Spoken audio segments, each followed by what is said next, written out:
तो वो आए शाम को, तो किसी बात को लेकर के उनको थोड़ा सा गुस्सा आ गया। गुस्से में वो कल्याण दास जी, जो कि बहुत छोटी उम्र में 8-9 साल की उनकी उम्र थी, तो उस समय की ये वाक़या हमने सुना है कि कितनी तपस्याएं करी, कभी जल में तपस्या करी, कभी अग्नि में तपस्या करी, तो संत महात्माओं के संज्ञान में रहे वो।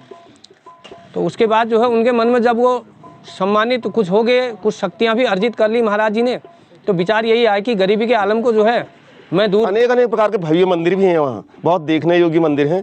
एक ही मंदिर नहीं है, श्रीयंत्र तो बहुत विशाल है। श्रीयंत्र में मेरे ख्याल से 2-3 साल पहले ही प्रतिष्ठा हुई है उसमें।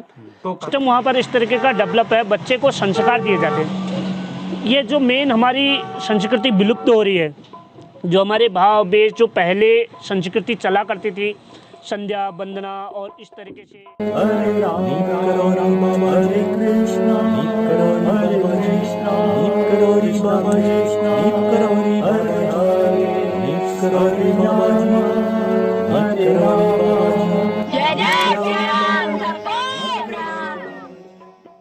दोस्तों नमस्कार, मैं विजय वर्मा। मैं हूं अभी पहाड़ पानी में।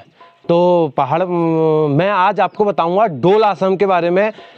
थोड़ा सा मैं पहले बता देना चाहता हूं कि डोल आश्रम की वीडियो बहुत सारे लोगों ने डाली है, बहुत सारे यूट्यूबर ने डाली है, लेकिन वो एक वहाँ का आवरण बताया है और एक जो वहाँ के जो दृश्य होते हैं वो आपको दिखाए हैं। जो जानकारी है, मैं अभी बैठा हूँ पहाड़ पानी में और पहाड़ पानी में कुछ यहाँ के स्थानीय लोग ये यहाँ हैं और इनसे जानते हैं कि कैसे डोल आश्रम की उत्पत्ति हुई और कैसे स्थापना हुई और किस तरीके से वहाँ बाबा जी आए और ये जो उनके मन में भाव आया 1993 से समथिंग मानसरोवर यात्रा जो भी उनका था कि किस तरीके से वो यहाँ आया और इतना अच्छा लमगड़ा क्षेत्र में जो हल्द्वानी से काफ़ी दूर है और एक पहाड़ी एक सौंदर्य के नाम से जाना जाता है, तो वो कैसे बना और किस तरीके से क्या हुआ। तो यहाँ पर मेलकानी जी हमारे साथ हैं, उनकी शॉप है यहाँ पर, जनरल स्टोर है। तो अभी आप यहाँ अगर डोल आश्रम से गुजरे तो यहाँ आप सामान चाय पानी भी पी सकते हैं। तो इनसे जानते हैं कि क्या हुआ था, डोल आश्रम के बारे में पूरी जानकारी आज लेते हैं। सबसे पहले अपना नाम बताइए आप। बोलो। हाँ नमस्कार वर्मा जी, मेरा नाम महेश मेलकानी है। मैं यहीं पहाड़ पानी में निवास करता हूँ। और महाराज जी के बारे में कल्याण दास जी जो हैं, जिनके डोल आश्रम है महाराज जी, इनका क्या हुआ था, ये भी हमारे तरह ही जीवन यापन करते थे। गरीबी के हाल थे उनमें, जहाँ तक हमें जानकारी है। ये इनके ताऊ जी थे, ताऊ जी के पास अपना रहा करते थे। उनकी कोई औलाद नहीं थी, उनके साथ में रहा करते थे।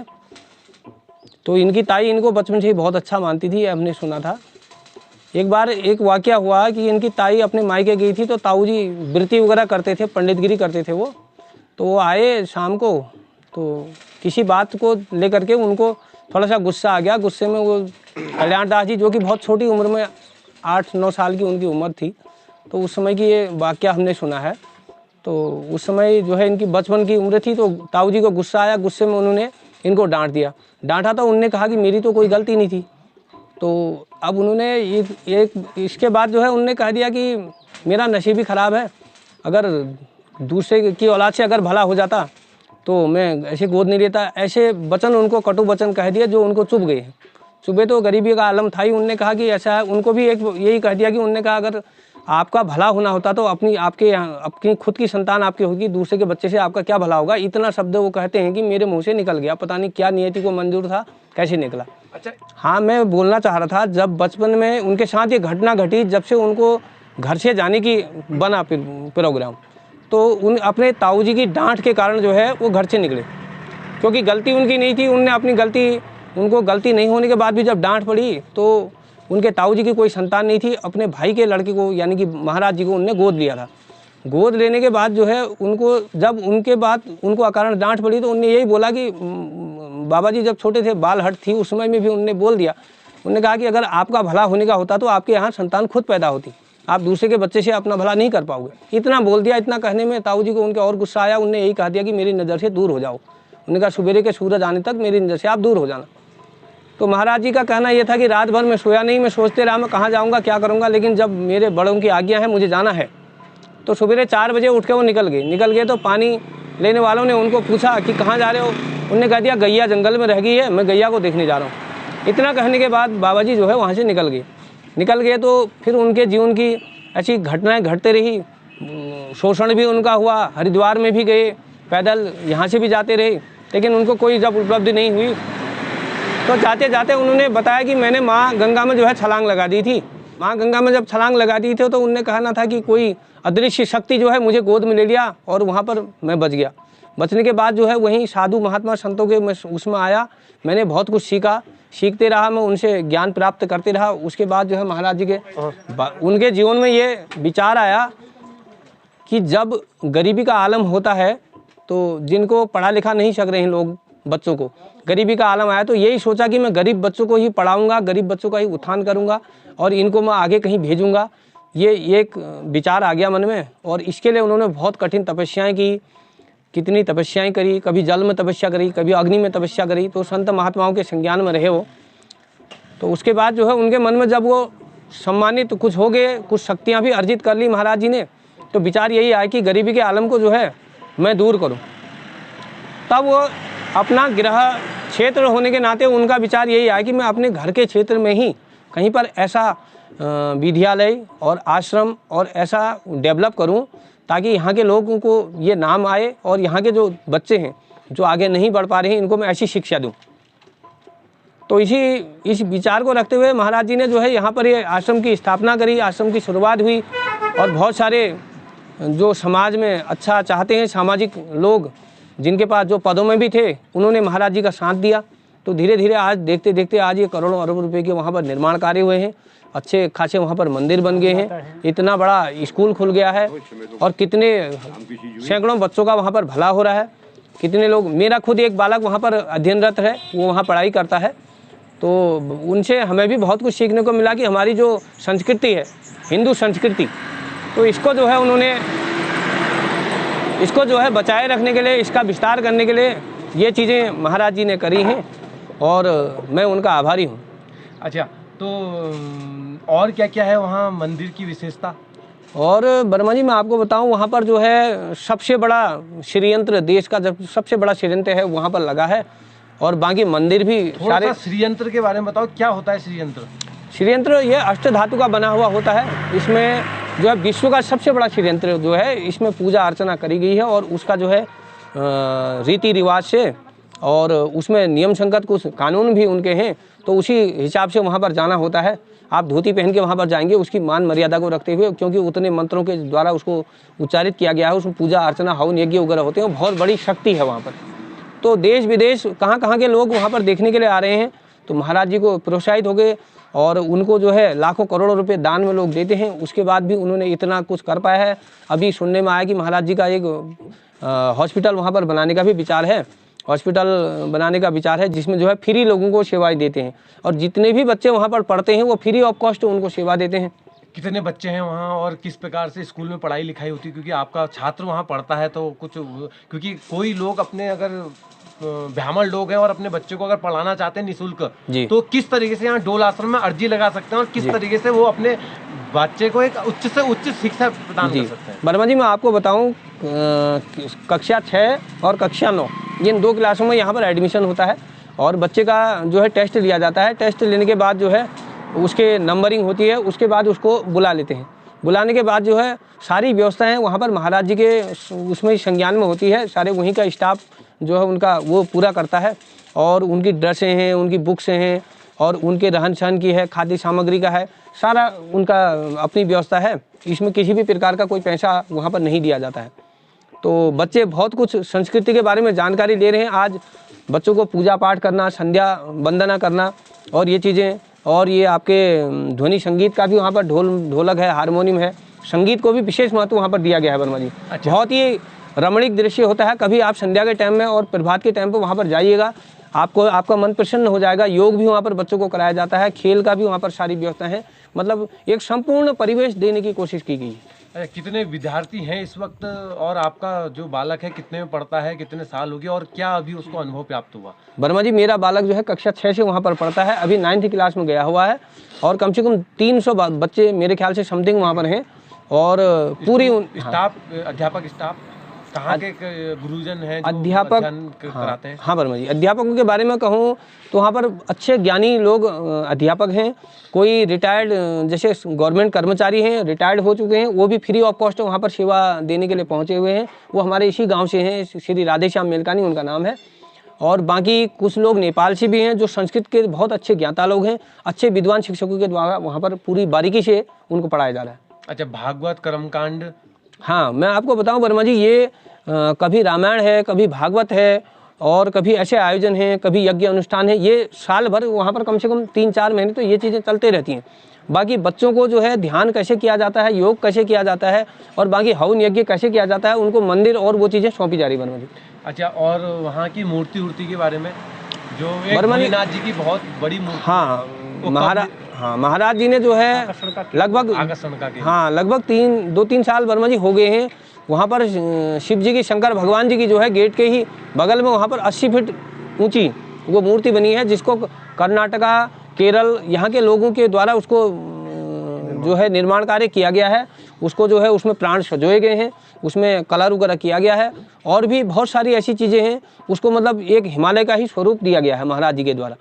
और बाकी वहाँ पर मूर्तियाँ बहुत कुछ हैं, मंदिर पूरा है, सब कुछ सारा परिवेश वहाँ पर रखा है। धार्मिक मतलब एक स्थल ही उसको डेवलप किया गया है महाराज जी के द्वारा। अच्छा, तो धन्यवाद मेलकानी जी। थोड़ा ये जोशी जी हैं, तो आपका नाम? मेरा नाम राजेंद्र जोशी है सर। अच्छा, तो कुछ बताइए कि किस तरह से कर्मकांड होता है और किस तरह से लोग वहाँ, एक पर्यटक स्थल है।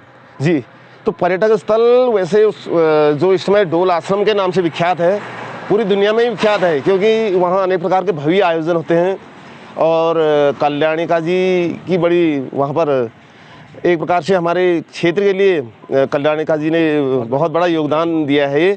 इससे हमारी संस्कृति भी जागृत है, क्योंकि वहाँ अनेक प्रकार के भव्य प्रोग्राम होते हैं। और कर्मकांड अनेक प्रकार के कर्मकांड होते हैं। वहाँ बच्चों को भी सिखाए जाते हैं, जो संस्कृत विद्यालय में बच्चे पढ़ते हैं तो उनको भी कर्मकांड सिखाते हैं आचार्य लोग। तो डोल आश्रम पहले उस स्थान का नाम था चैनपुर स्टेट। तो उसके बाद चैनपुर के बाद जब महाराज जी को लगा कि यह स्थान गांव से बहुत दूर है और एकांतवास है, तो वो रमणीय स्थान उनको भा गया, मतलब कि एक आश्रम यहाँ अच्छा बन सकता है। तो महाराज जी ने वो स्थान ले लिया और उसके बाद फिर वहाँ पर निर्माण कार्य शुरू हुआ आश्रम का, डोल आश्रम के नाम से जो विख्यात है इस समय। तो कल्याण दास जी ने तब से अभी तो निर्माण कार्य चला ही हुआ है, अभी ऐसा भी नहीं, जबकि 15-20 साल हो गए हैं तो निर्माण कार्य चला है। और अनेक प्रकार के भव्य मंदिर भी हैं वहाँ, बहुत देखने योग्य मंदिर हैं। एक ही मंदिर नहीं है, श्रीयंत्र तो बहुत विशाल है। श्रीयंत्र में मेरे ख्याल से 2-3 साल पहले ही प्रतिष्ठा हुई है उसमें।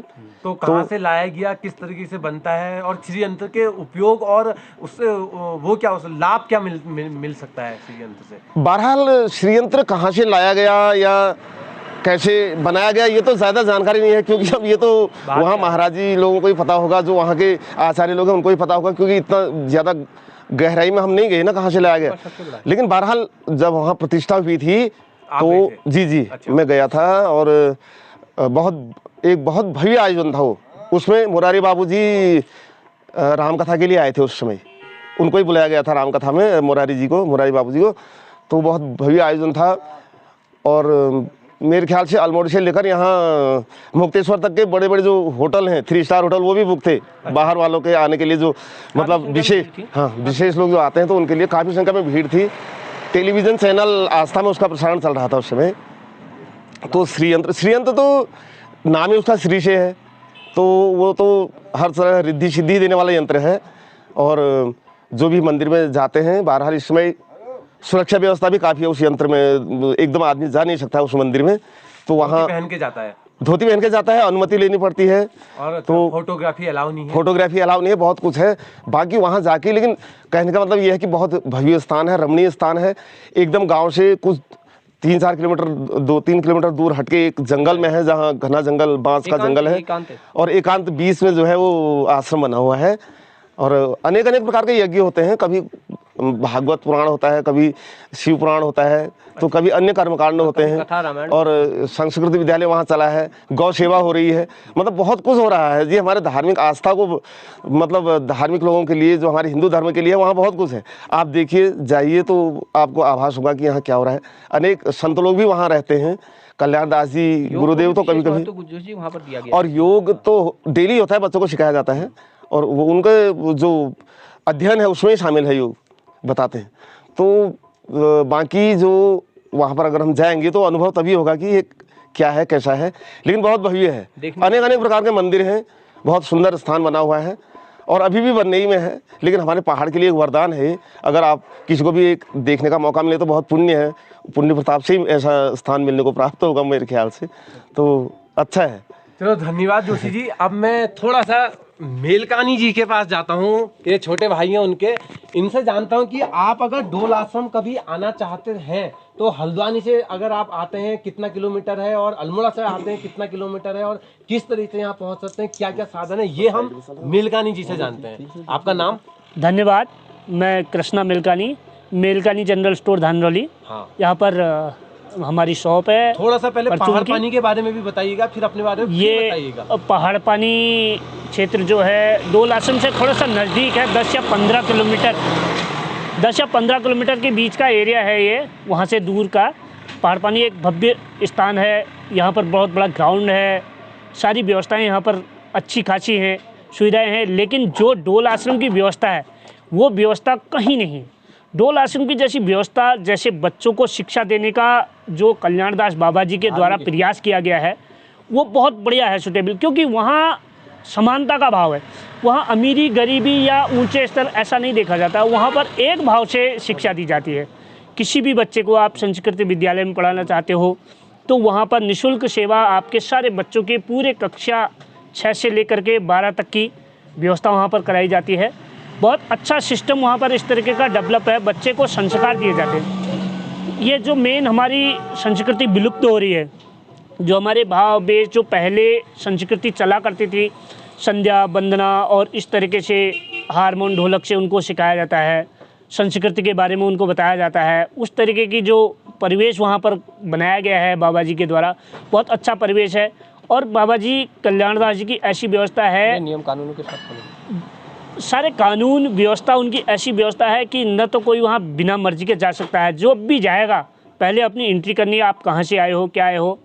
आप वहाँ बिना अनुमति के नहीं जा सकते, बिना अनुमति के वहाँ पर फोटोग्राफी नहीं कर सकते, और अपने माँ बाप बिना अनुमति के अपने बच्चों से नहीं मिल सकते वहाँ, क्योंकि ऐसा है कोई भी जा कर के किसी भी बच्चे से मिल नहीं सकता है। बच्चों की ऐसी बढ़िया व्यवस्था वहाँ पर बना रखी है पढ़ने लिखने की, गार्जियनशिप की, जब तक अनुमति नहीं लेंगे आप अंदर नहीं जा पाएंगे। सारी व्यवस्थाएं इतनी सुटेबल हैं, कोई भी बाहर का आदमी कुछ भी बच्चों को दे नहीं सकता। आप अपने माँ बाप होकर के अपने बच्चों को कोई भी खाने की चीज़ वहाँ नहीं दे सकते, क्योंकि उससे हीन भावना आती है। किसी बच्चे को दिया जाता है, दूसरा बच्चा फिर पढ़ता है, उनको वो अलाउ ही नहीं है वहाँ बाबा जी के द्वारा। कोई भी सिस्टम आप यहाँ से ले जाके उनको दे नहीं सकते बच्चे को। आप अपने बच्चे को पैसा नहीं दे सकते वहाँ पर किसी भी प्रकार का, मतलब उस तरीके की भावना, समानता का भाव सारे बच्चों में। और एक मेन चीज़, कक्षा 9 या 10 तक का बच्चों को मोबाइल, वो चीज़ अलाउ नहीं है। उसके बाद आप ले सकते हैं, लेकिन मोबाइल की व्यवस्था जब बात कराते हैं तो पंडित जी अपने फ़ोन के द्वारा उन बच्चों को बात करवाते हैं। उनके घर में जब करना होता है तो वहाँ पर अलाउ है फ़ोन, बच्चों के लिए अलाउ नहीं है, वो गुरुजनों के फ़ोन से अपने संपर्क कर सकते हैं। ये व्यवस्था वहाँ पर बनाई गई है। अच्छा, हॉस्पिटल? हॉस्पिटल जो आजकल बन रहा है उसमें निःशुल्क सेवा के लिए हॉस्पिटल बनाया जा रहा है बाबा जी के द्वारा। और हमारे क्षेत्र जो हमारा नज़दीकी क्षेत्र है बहुत बड़ा, यहाँ पर उत्तराखंड में लगभग कहीं पर भी मुश्किल से ऐसा दृश्य आपको देखने को मिलेगा जो यहाँ डोल आश्रम में मिलता है। डोल आश्रम की जैसी व्यवस्थाएं, डोल आश्रम का जैसा दृश्य, और यहाँ निर्माण कार्य जब से ये स्थापना हुई है अभी तक निर्माण कार्य चल रहा है और आगे को भी चलता ही रहेगा।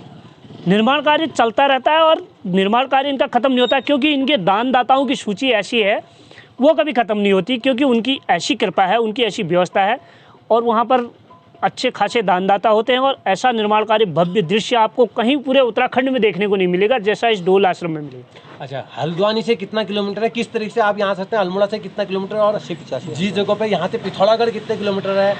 क्या यहाँ से जैसे हल्द्वानी से आप आते हैं तो लगभग 85 से 90 किलोमीटर के समथिंग की रेंज यहाँ होती है। ये बाज़ार से थोड़ा अल्मोड़ा जाते हुए रास्ते में हट करके, यहाँ पर बोर्ड लगा हुआ रास्ते में, आप वहाँ से कट के 1-1.5 किलोमीटर अंदर की तरफ को जंगल की ओर है। ये जंगल में एक ऐसा दृश्य बना रखा है, चारों तरफ से बाउंड्री करी हुई है बाबा जी के द्वारा अंदर।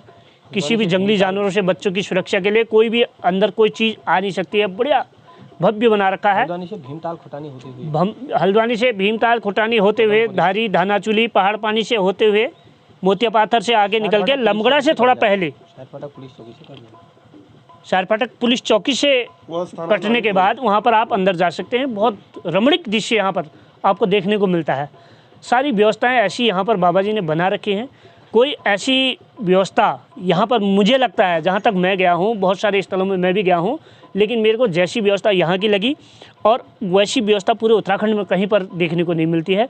और बाबा जी के दरबार में एक चीज़ है, भोजन करते समय जो भी जाएगा वहाँ पर कोई भी व्यक्ति वहाँ से भूखा नहीं आता है। भोजन कब कब मिलता है, कब? अब आप अगर प्रातःकाल का भोजन, अगर कोई इंसान एक दिन का डोल आश्रम का अपना घूमने का या दर्शन करने का, या महाराज जी के वहाँ ऐसी व्यवस्था है वर्मा जी, मैं आपको बताऊँ, आप अनुमति लेके वहाँ पर जाएंगे, आप 1 दिन या 2 दिन रुकने के हिसाब से अगर वहाँ पर जाएंगे महाराज जी के बाद, निःशुल्क सेवा, आपके खाने पीने और रहने की सारी व्यवस्थाएं वहाँ पर निःशुल्क होती हैं।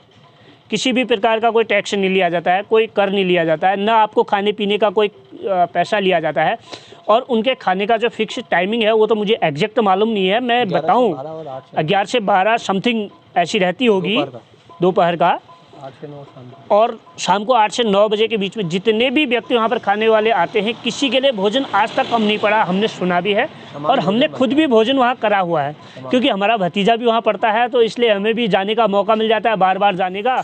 और अच्छी पढ़ाई व्यवस्था, और मेन चीज़ ये है बच्चों के अंदर जो संस्कार आते हैं, सांस्कृतिक संस्कार जो आते हैं, वो सबसे मेन है। हिंदू धर्म को आगे बढ़ाने के लिए जो संस्कार होते हैं, उस चीज़ के लिए बहुत रमणीक चीज़ है। और यहाँ पर हमने अपने बच्चे को इंग्लिश मीडियम से निकाल करके संस्कृत विद्यालय में भेजा है, सिर्फ संस्कार के लिए वर्मा जी। संस्कार आपके जीवित रहे, अपना हिंदू धर्म जीवित रहे, महाराज जी की कृपा आप पर बनी रहे।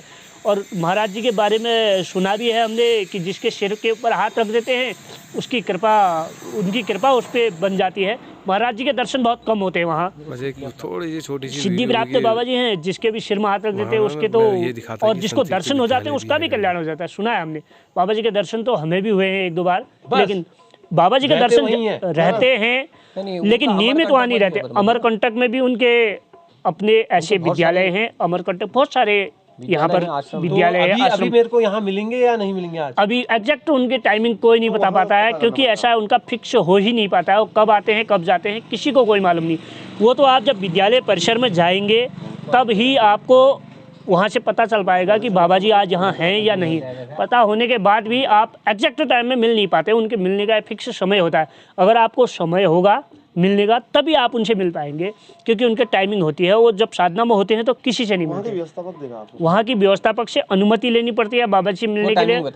2-2, 4-4, 6-6 दिन लग जाते हैं। अच्छा, कभी इलाज भी कराया, कभी रोग हो कराने हॉस्पिटल में गए आप? यहाँ हॉस्पिटल में अभी तक कुछ लोग हमारे क्षेत्र से गए थे, उनकी जाँचें वहाँ पर हुई हैं। कुछ थोड़ा बहुत बाहर के डॉक्टरों को बुलाकर जाँच करिए। अभी यहाँ पर उतनी व्यवस्था कराई नहीं गई है, लेकिन बाबा जी का जहाँ तक लक्ष्य है कि निःशुल्क यहाँ पर जो परामर्श डॉक्टरों के द्वारा दिया जाता है या निःशुल्क आपका जांचें होंगी, उस तरीके की व्यवस्था भी बनाई जाए। हॉस्टल का कार्य चल रहा है अभी उतना निर्माण कार्य, लेकिन फिर भी कार्य चलने के साथ साथ महाराज जी ने कैंप लगवा के भी बहुत सारे लोगों की जांचें करवाई यहाँ पर कि आपके कौन सा रोग है, क्या है। बाहर के अपने विद्यालय के बच्चों से अलावा बाहर के लोगों को भी उसमें परमिशन थी, आप भी अपनी जाँच करें। जैसे आप स्थानीय लोग हैं, आप कहीं बाहर से आए हैं, आप अगर वहाँ पहुँच गए तो उसके लिए आपको कोई पैसे देने की आवश्यकता नहीं है, निःशुल्क सेवा महाराज जी के द्वारा है। ऐसी व्यवस्था वर्मा जी है वहाँ। पूरी जानकारी वहीं जाके कोई भी, पूरी जानकारी अब आप लोग बोलोगे। हमने भी धन्यवाद मेलकानी जी, बहुत अच्छी जानकारी दी कि किस तरीके से बाबा जी ने संन्यास लिया और उनके मन में भाव आया, और स्कूल, हॉस्पिटल और एक सौंदर्य, यहाँ पर्यटक भी आते हैं और किस तरीके से रहा जाता है, और किस तरीके से स्कूल में आपका बच्चा, अगर आप अपने बच्चे को संस्कृत में शिक्षा देना चाहते हैं, उच्च कोटि का ब्राह्मण या एक संस्कार साध्य और साधना धार्मिक क्षेत्र में भेजना चाहते हैं, तो आप डोल आश्रम एक बहुत ही अच्छा रास्ता है और एक अच्छा स्थान है आपके बच्चे के संस्कृत में एक धार्मिक स्थलों में और धार्मिक भाव में जाने के लिए। तो वीडियो बहुत लंबी हो चुकी है, करते हैं वीडियो का समाप्त। तो मैं अब आपको कुछ झलकी डोल आश्रम की दिखाता हूँ। दोस्तों, मैं भी डोल आश्रम की वीडियो दिखा सकता था, डोल आश्रम का जो मंदिर है, जो वहाँ का सौंदर्य है, वही सब दिखाता। और दो बातें, चार बातें जो एक 1993 में बाबा जी आए थे मानसरोवर यात्रा करते वक्त, दूसरी बार जब यात्रा करते हुए आए थे तो उनने ये जगह देखी थी, तब यहाँ पर भाव आया था कि मैं वो बनाऊँ, मंदिर बनाऊं। क्षेत्र है और उनके घर के पास का भी ये क्षेत्र है, जन्म स्थान यही जन्म स्थान भी यहीं का है, कनारा बोल के वहीं के हैं डोल करना जी। यही डोल वहीं के हैं। तो कनारा जगह है, ये कनारा जगह है। ज़्यादा जानकारी वहीं बात जाके कनारा जगह के निवासी थे बाबा जी, तो वहाँ के लोग बताते हैं प्रॉपर जयंती के नाम से। हाँ, प्रॉपर जयती। तो दोस्तों मैं उसका सौंदर्य दिखाने से पहले, सौंदर्य भी मैंने बीच बीच में दिखाया और मैं अब दिखाऊंगा डोल आश्रम की किस तरीके से है। मैंने सब वो दिखाने के बाद मैंने डोल आश्रम की पूरी जानकारी, कैसे बाबा जी आए थे, कब उन्होंने संन्यास लिया और कब उन्होंने यहाँ पर स्थापना करी और क्या क्या यहाँ व्यवस्थाएं हैं, कैसे स्कूल हैं, कैसे मंदिर हैं और किस तरीके से लोग यहाँ आ सकते हैं और किस तरीके से हल्द्वानी से कितना किलोमीटर और कहाँ से आ सकते हैं, ये सब जानकारी मैंने दी। क्योंकि यहाँ के स्थानीय लोग हमसे कुछ ज़्यादा जानते हैं। मैं भी रामगढ़ का हूँ और मैं भी डोल आश्रम के बारे में कम जानता हूँ। मैं तो बस हाथी की, भोलेनाथ जी की तस्वीर दिखा सकता हूँ, लेकिन जो एक डिटेल्स है, जो एक जानकारी है, वो यहाँ के स्थानीय लोग ही बता सकते हैं। मैं हूँ पहाड़ पानी और अब जाऊँगा मैं डोल आश्रम। तो चलते हैं डोल आश्रम, देखिए वीडियो। और दोस्तों अगर आप चैनल में नए हैं तो चैनल को सब्सक्राइब कर दीजिए, बेल आइकन दबा दीजिए और वीडियो में बने रहिएगा। अब मैं आपको धार्मिक स्थलों की भी वीडियो दिखा रहा हूँ और मैं केदारनाथ, बद्रीनाथ भी जाने की सोच रहा हूँ। शायद ये इस बीच मेरे दोस्त का फ़ोन आने वाला है, अमित विश्वास का, तो मैं उसके साथ जाऊंगा। तो केदारनाथ, बद्रीनाथ की भी वीडियो मैं आपको दिखाऊंगा। अब मैं धार्मिक स्थलों की वीडियो भी दिखाना स्टार्ट करूंगा। बाकी नीम करौली बाबा जी के बारे में तो मैं वीडियो डालते रहता हूँ। नीम करौली बाबा जी की वीडियो और जो भक्तों ने नीम करौली बाबा जी देखे हैं वो भी मैं आपको वीडियो लगातार आते रहेंगी। तो दोस्तों चलते हैं।